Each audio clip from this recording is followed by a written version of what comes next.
much. We have Jonas here, who is as you know, the Prime Minister of Norway. He's a great gentleman, highly respected, beloved in his country. And we've had talks on the war with Ukraine and Russia and trade. We're doing very well, I think, on both. We've had some pretty good movement in every respect. The war is very important that it ends with, I used to say, 2,500 people a week dying, young people, mostly soldiers from Russia and Ukraine. And we want to end that war. We want to end it quickly. And I think we've made a lot of progress. And we'll see what happens. This next few days is going to be very important. Meetings are taking place right now. Additionally, we talked about trade, and we will definitely, we get along very well on trade.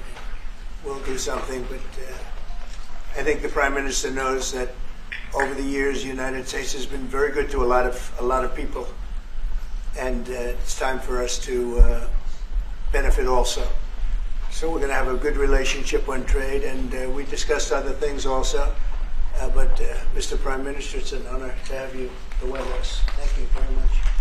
Well, thank you, Mr. President. This year is 200 years since the first immigration from Norway to the U.S. We come here early in your term. Appreciate that you take time. We have highlighted that very close cooperation. We are allies. We look after security in the north, in the Arctic. A lot of confidence between our services. We have discussed in detail the war in Ukraine. I have saluted the President for his initiative to make progress towards something that can be a ceasefire and an end to this terrible conflict. It is a complex picture, but it needs political will and push, and we have exchanged ideas on that. And then I think the President and his team have been open to hear our perspectives. And on trade, we have also emphasized that we can benefit, both of us, by trading. We can be complementary, and we can find good solutions. But first of all, I appreciate, Mr. President, the spirit and the tone of this conversation, which has been confirmation of a very strong partnership. Thank you very much. Appreciate it. Any questions? Can I ask you first, Mr. President, have you spoken about the tariff that you want to impose on Norway? Is there a chance that you can lower? We spoke about trade, and we understand each other very well. I think we'll have no problem. You think that you will get an agreement? I think we'll have no problem whatsoever with Norway. Mr. President, discuss a possible visit to Norway? Did you two discuss a possible visit for President Trump to Norway? We didn't, but I love it. I mean, I've been there, and it is a beautiful place. They have. But I told the President that, you know, he is receiving us early in the term. He's welcome to visit Norway. We would like to have him, and it will be another way of emphasizing this strong friendship. Mr. President, Norway has been a staunch supporter of Ukraine since the Russian invasion in 2022. Has something been discussed here today that may have altered your views on things? No, we want to, very simply, I have no allegiance to anybody. I have allegiance to saving lives, and I want to save a lot of lives. A lot of young people, mostly young people. It's the war. It's the soldiers, and if we can do that. Also, as you know, I got started because the money that's been spent on this war is insane. It should have never happened, and it would have never happened if I were president. But Biden spent $350 billion on this, and it's a shame. And that's what got me involved. And then I looked at, and I see the results. It's horrible. It's a killing field. 5,000 soldiers a week on average. And we want to stop that. We both want to stop that for a lot of reasons, but I would say that is my number one reason. Why do you think that you will get Russia to accept a deal that also Ukraine and Europe is willing to accept? I think so, yeah. I do. I believe they will accept, and I think we're going to get this over with. I hope so, soon. You continue to lack support from NATO allies in your goal of obtaining Greenland. How will you proceed if you don't get that support? Well, Greenland's going to be interesting, but that's for another day. I think we need that for international peace. What are you expecting of your And if allies? you don't have that, I think it's a big threat to our world. So I think Greenland's very important for international peace. Yeah, please go ahead. Mr. President, this morning in Truth Social Post, you used the words, Vladimir, stop. That seemed like a slightly different message, a personal message. What is your level of frustration with President Putin? I didn't like last night. I wasn't happy with it. And we're in the midst of talking peace, and missiles were fired.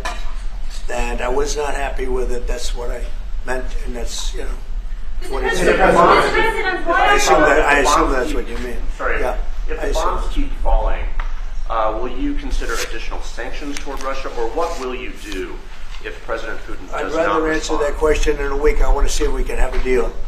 No reason to answer it now, but I won't be happy. Let me put it that way. Things will happen. Mr. President, why are you not putting more pressure on Russia? I know a lot of Europeans. Putting a lot of pressure. You don't know what pressure I'm putting on Russia. They're dealing. You have no idea what pressure I'm putting on Russia. We're putting a lot of pressure. Can you maybe tell us that? We're putting a lot of pressure on Russia, and Russia knows that, and some people that are close to it know, or he wouldn't be talking right now. The Prime Minister understands that better than anybody. He wouldn't be talking right now. He's talking, and we're putting a lot of pressure. I think he wants to make a deal. We're going to find out very soon, but it takes two to tango, and you have to have Ukraine want to make a deal too, and they're being hit very hard, and I do believe they want to make a deal. Mr. President, Mr. Prime Minister, if I may. You've said that the Ukraine have to give some territory to win peace, among them Crimea. Do you stand by that? And I know that the former NATO General Secretary today has told you that he does not agree, and he believes in territorial integrity of the Ukraine. How will you deal with that with your allies? And do you stand by that Ukraine have to give? Former Secretary General happens to be right here, so they can't put words in his mouth. He's been a great general, frankly. It was because that's what you are. Really, you're a general. But he's been a great Secretary General. We had a tremendous relationship, very successful, and I think he could speak for himself. He's right here. But do you still agree that Ukraine have to give some territory away to win peace? Well, it depends what territory. They've been fighting. They've lost a lot of territory.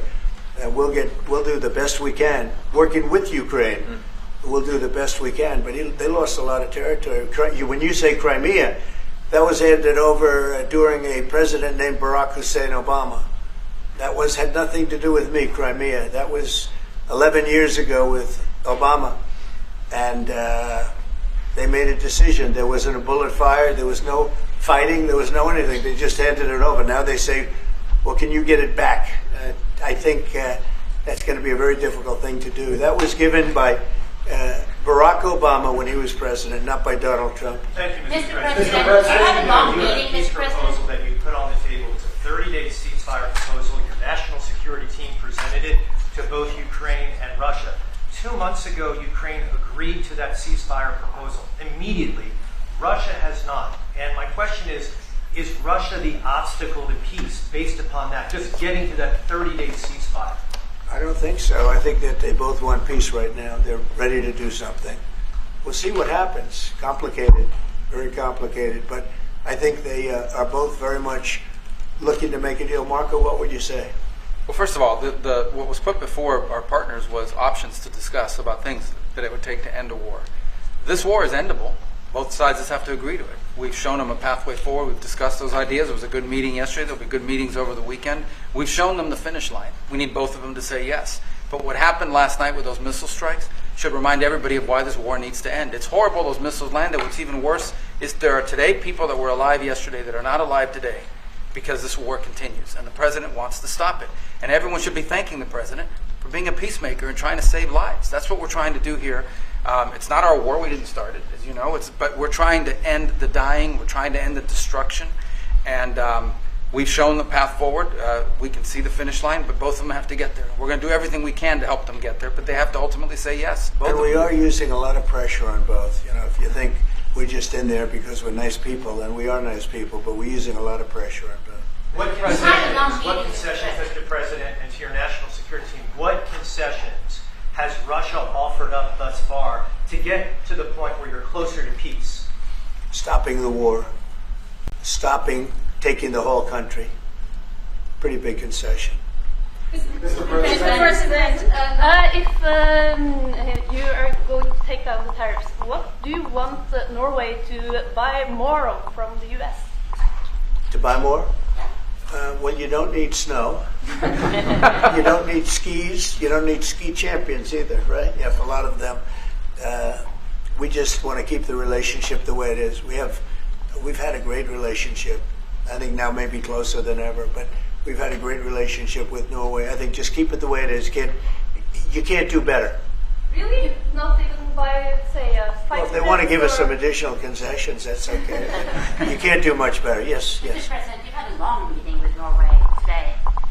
You said that Norway is doing a lot of things right, but on the Ukraine, if I can ask both you and the Prime Minister, did you find common ground today on Ukraine and the peace plan? Totally. It's totally common ground. The Prime Minister can speak about it, but I can just say he wants to see people stop dying more than anything else, and he'd like to see it end. He's going to help us end it. Can I say that to move towards an end of this war, U.S. engagement is critical, and President Trump made that possible. That is clear, that is obvious, it's really happening. Now the important thing is that both parties have to know that they have to deliver, and they have to feel the pressure to deliver. Ukraine is under attack. They are defending themselves. Lives are being lost.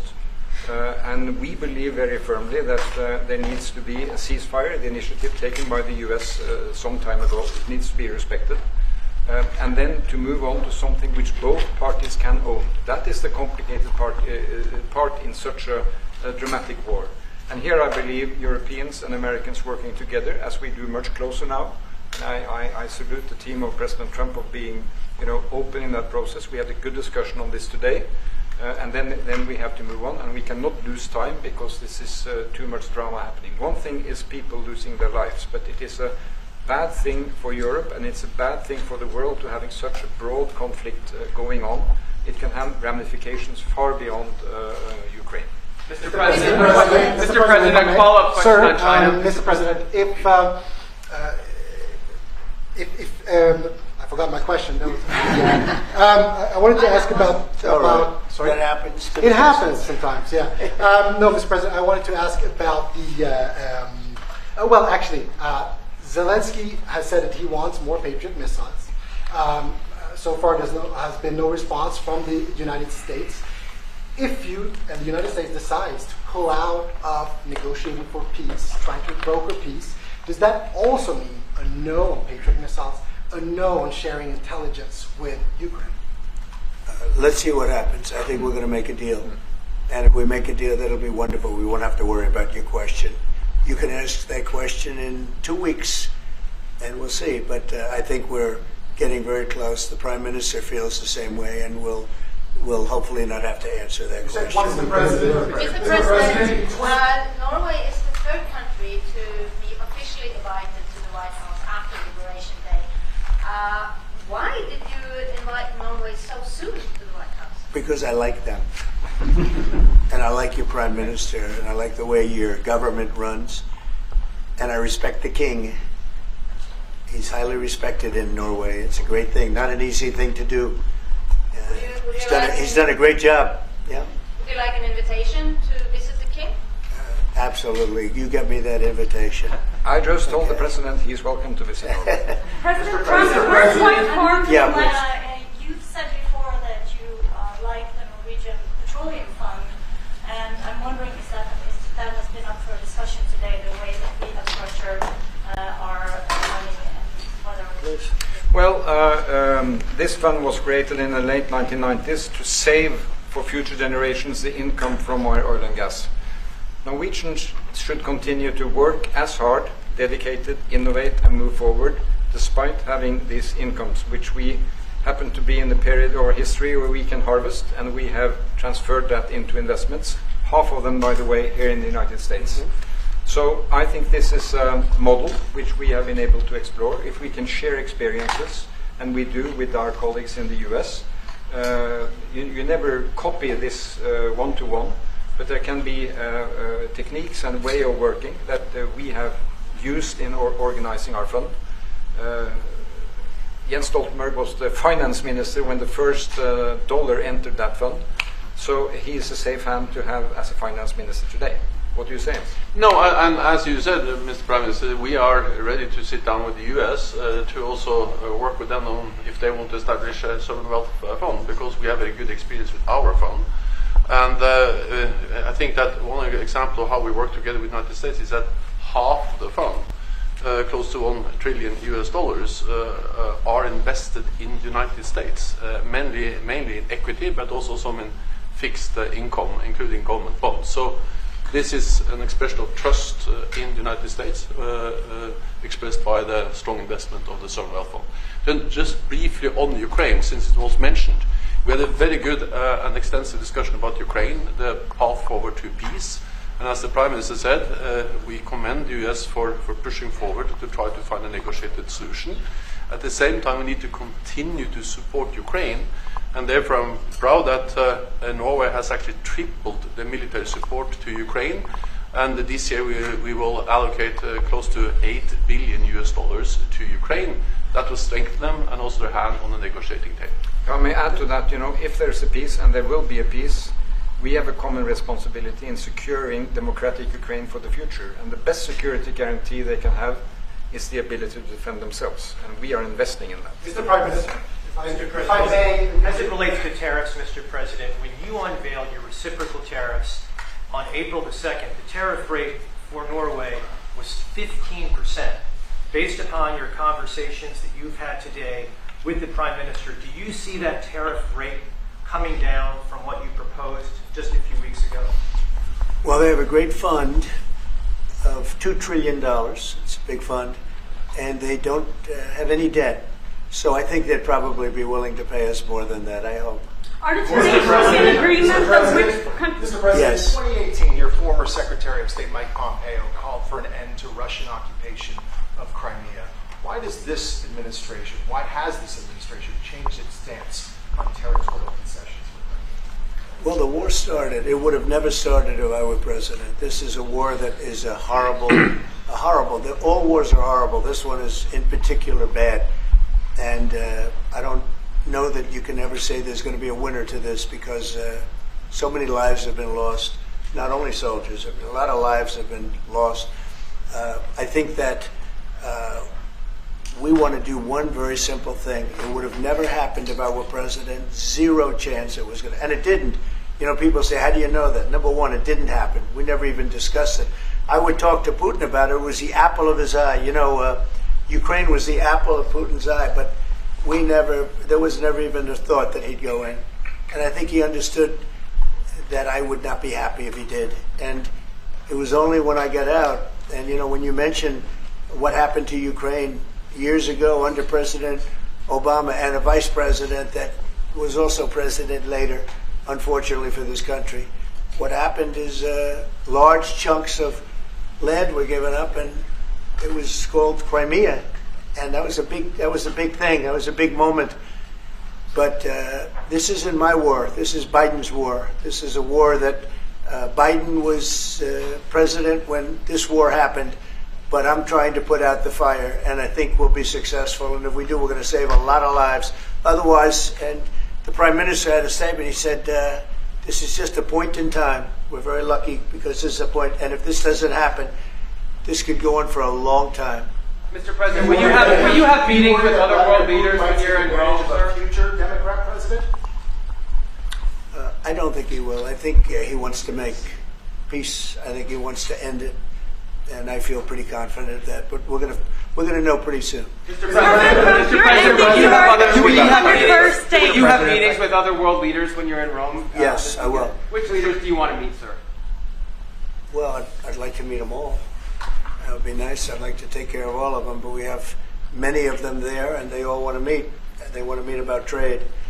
And we are making some great inroads and great deals. You might want to speak about that, Mr. Secretary. We had a very successful bilateral meeting with the Republic of South Korea today. We may be moving faster than I thought, and we will be talking technical terms as early as next week as we reach an agreement on understanding as soon as next week. So South Koreans came early, they came with their A game, and we will see if they follow through on that. Do you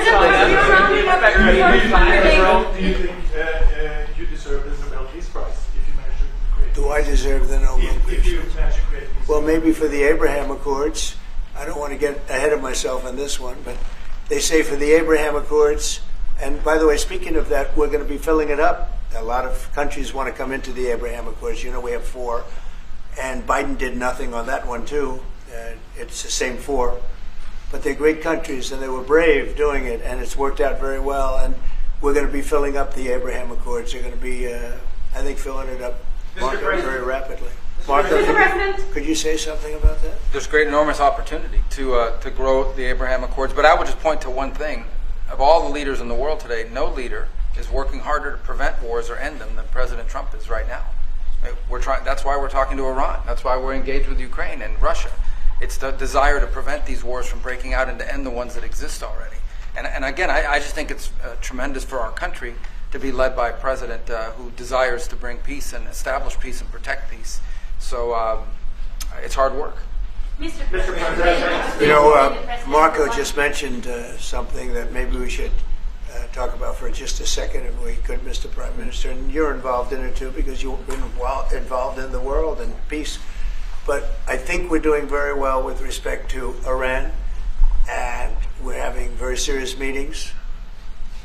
And there are only 2 options, and the one option is not a good option. It's not a good option at all. And I think we're doing very well on an agreement with Iran, but that one, we're doing a lot of things, I will say, but that one is well on its way. We could have a very, very good decision, and a lot of lives will be saved.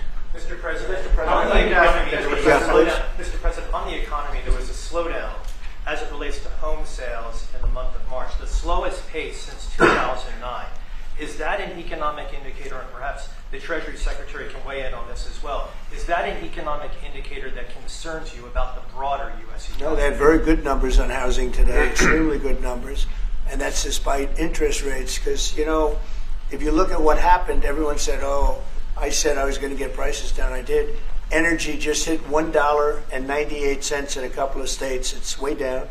Energy's down, and we're about $64 a barrel. When I came in, and we were looking at $89, $90, $95. And by the way, that helps us solve the war too. Having those energy prices is a big incentive for Russia to also agree with solving the war problem. Groceries are down. When I was with you 2 months ago, you were complaining about eggs. I said, I just got here. I was here for about a week when the press started saying about eggs have gone through the roof. I said, I just got here. Tell me about eggs. And they happened. They went through the roof and you couldn't get them. So we just had a big Easter egg hunt at the White House. Thousands and thousands of eggs. And the price was down 87%. So we did a great job. Housing is doing very well. We should lower interest rates. That's the Fed. I hope they lower interest rates. That's the smart thing to do. Be ahead a little bit, although already it's a little bit late. But in the end, we just have a great country. We have a very strong country, and we have every other country. I can't think of one country that doesn't want to negotiate a deal. And they either negotiate a deal or we set a deal that we think is fair. Because we don't have to go through all of these. It would be physically impossible. You know, you have so many people that really understand it, which is a very small group of people here. And we are going to, at some point, just set prices for deals. Some will be tariffed. Some treated us very unfairly. They'll be tariffed higher than others. But we've been ripped off for many, many years. The United States has been ripped off like no country probably in the history of the world has been ripped off for 45, 50 years. And countries have gotten rich by doing that with the United States. We've taken care of their militaries, and military is another subject we talk about. We're not going to make that subject to any of the deals, but you know the same countries that I do where we virtually take care of their military and then don't get treated fairly on trade. So the people, and I don't blame those countries, I blame the people that sat at that beautiful desk right behind you, because those people didn't do the job for this country. And they let us lose $4 billion a day on trade. We were losing $4 or $5 billion a day on trade when I got here. And now we're going to be much better than breaking even. And we're going to be making $4 or $5 billion a day on trade. So, I don't blame any country, not the worst of them. And we were abused by countries. I blame the President of the United States that happened to be sitting when these deals were made. Disgraceful. When I was here, we had a great 4 years. We had the most successful economy in the history of our country, my first term. And we were very tough on trade. And with China, as you know, they paid hundreds of billions of dollars in tariffs. But nobody else ever did that. China paid not 10 cents to any other president. And but not only China, virtually every country got away with murder. And we just can't let that happen. Thank you very much, everybody. Thank you very much. Appreciate it.